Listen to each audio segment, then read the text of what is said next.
Well, let's pick up on that word master plan, because in Shlomo Sand's book, I suppose one of the ideas behind this book, The Invention of the Jewish People, Shlomo, is that there was a kind of master plan to present the history of the Jewish people, which emerged in the 19th century in Europe, and the modern world has rather swallowed whole. And what you've tried to do in this book, as an Israeli historian, which has produced nonetheless great controversy and debate across the Middle East, is break that open again and say, actually, the history of the Jewish people is not what you thought. And I'd just like for people to understand it, to take them through some of the crucial parts of this.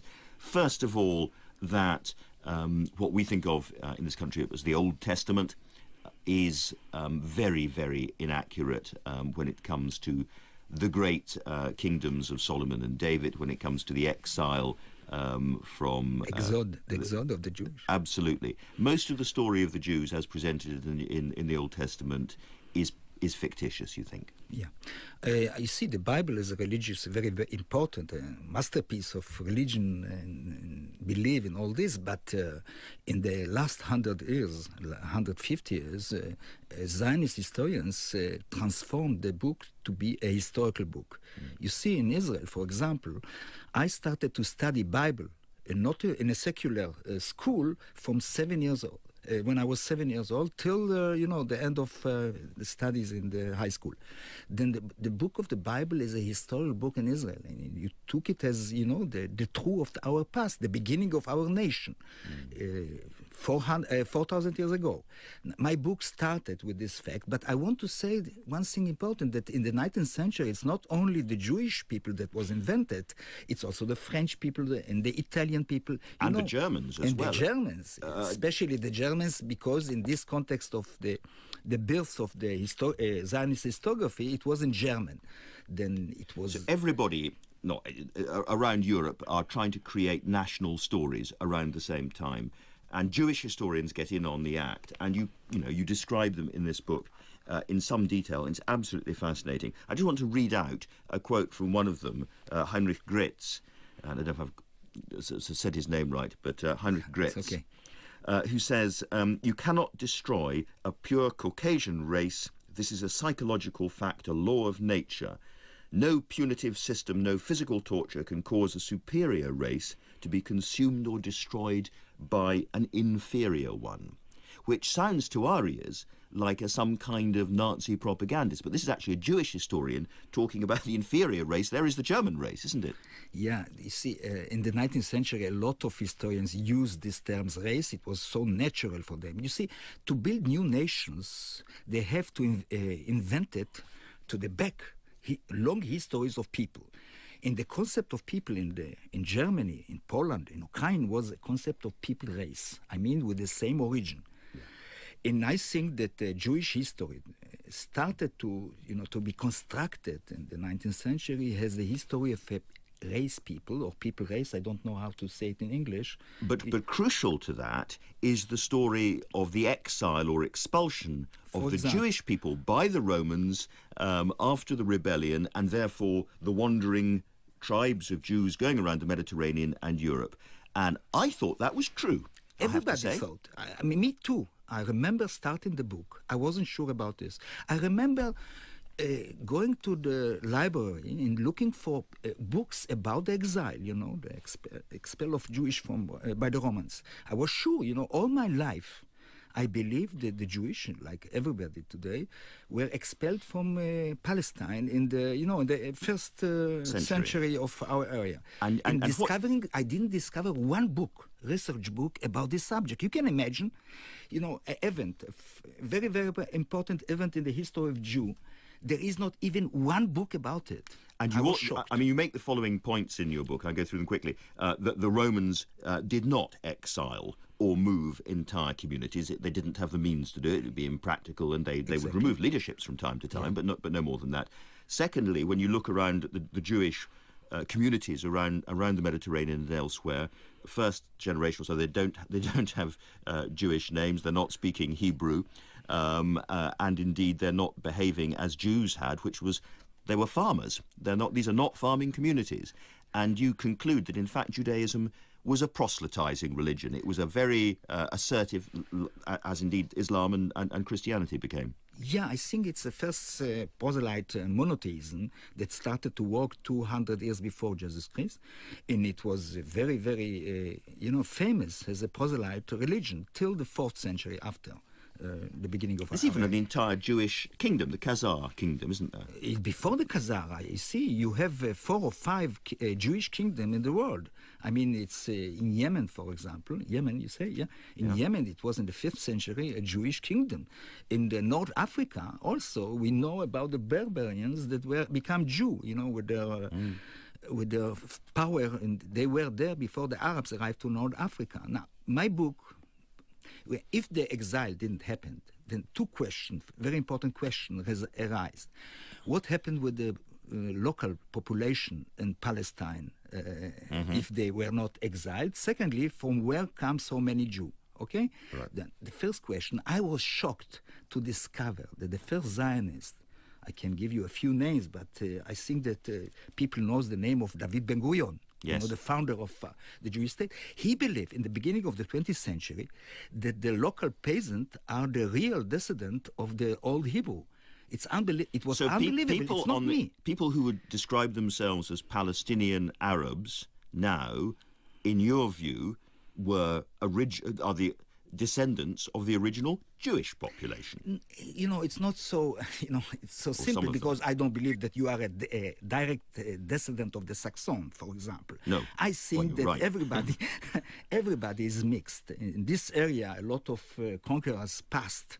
Then I don't believe that Palestinian today is direct descendant of the old Jew, but the chance of a Palestinian of Hebron, one of the cities in the occupied territories, that he will be a descendant of the old Hebrew, it's much more greater than me and a lot of others that hear us. So let's come to the second part of your question, which is, if the exile didn't happen, why are there so many, or were so many Jewish people scattered right across what is now Russia and Europe and Spain and North Africa? Where do they come from? By conversion. By conversion. I think that conversion, this act of conversion was very, very popular in the old days, before the Christian became the hegemonic religion in the area. And so it's the descendants of Russian converts and Spanish converts and German converts who returned to Israel in modern times.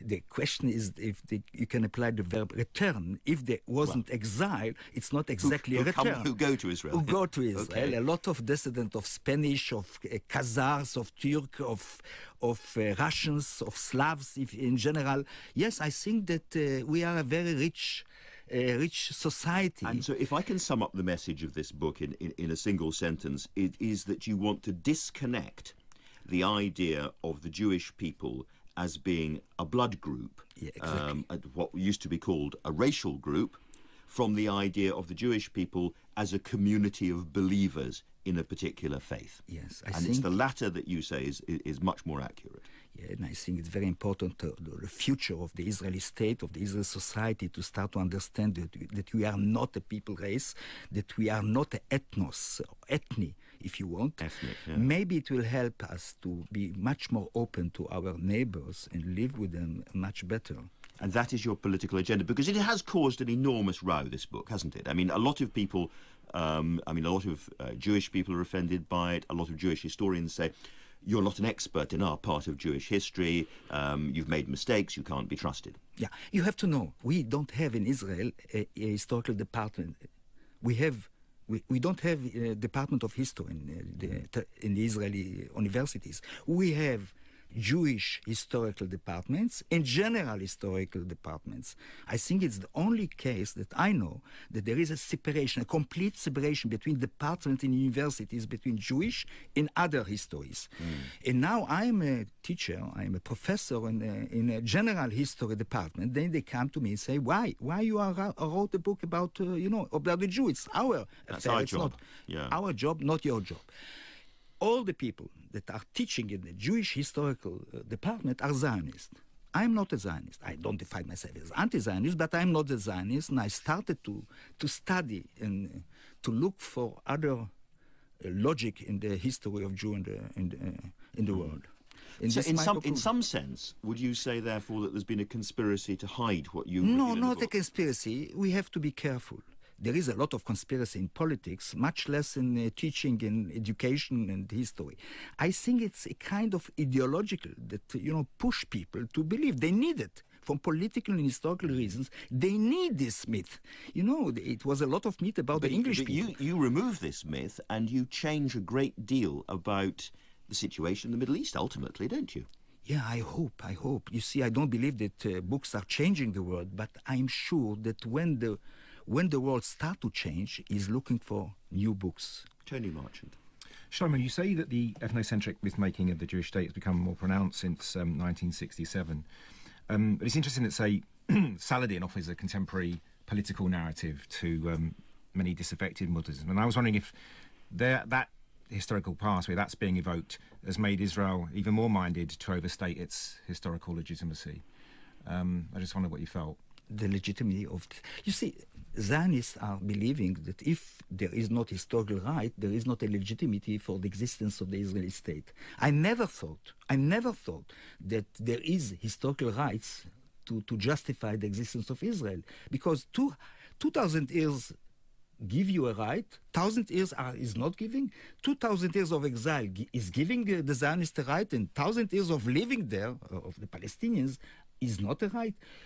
I try to disconnect all the relationship between historical rights and the existence of Israel. I'm not putting in question... I suppose Tony's point is that we all, in different communities... Yeah, but I don't put in question the existence of Israel. It's a kind of historical process that, I compare it... when I'm speaking before Arab students, I compare the birth of the Israeli nation or the Israeli state as an act of rape. But you have to recognize... Even a son that was born of an act of rape, you have to recognize him. In the existence of Israel, I don't put in question today. You understand? Sure. Sue? Yeah, I mean, it's obviously a book with explosive implications, and I'm interested in how scholarship can affect a deeply entrenched national narrative. Can one scholar change things, or is this going to be a process of refining your ideas, of building a community of scholars who put flesh on the bones? You see, in Israel, the reception was very, very curious. From one side, students, and, it was a bestseller in Israel. But the scholars, usual conservative scholars react very badly to the book, I have to admit. I wasn't astonished. I was sure about, before writing the book, that it will be a very, very large opposition to the book. But I was surprised that the opposition is not so strong. I was afraid that I will have much more mistakes in this book, and I was very astonishing that it wasn't so sharp, the critic about scholars, Zionist scholars, that all their life wrote about, the history of a people race that came out from Palestine, is arriving to Moscow, doing a U-turn, and coming back to Palestine. This was the narrative, the special narrative of them. And suddenly a book like this, they are shocked. They are shocked, and they continue to be shocked with the book. Hans? Yeah, I had a question about the transnationality of the argument, because your critique of the national myth reminded me of a conversation I once had with Etienne Balibar in Paris, where he said that once we can go beyond such national myth and really think about transnational issues, maybe become a borderline, that then all of a sudden actually that would allow languages and cultures to spill in all directions. And I was wondering if you could talk a little bit about this idea of transnationality, and maybe also at the moment where your book gets translated into so many languages, what maybe other contexts can learn from your book. Yeah, you see, I quoted Balibar because, he has a very, very nice article about the fact that there is not really nations that have ethnic origin. And I use him. He's one of the guys that helped me a lot in writing this book. And I think that we are living today in a time of kind of mondialization of, the national culture has problems today. Without this crisis of nationalism today, I don't believe that I could write this book.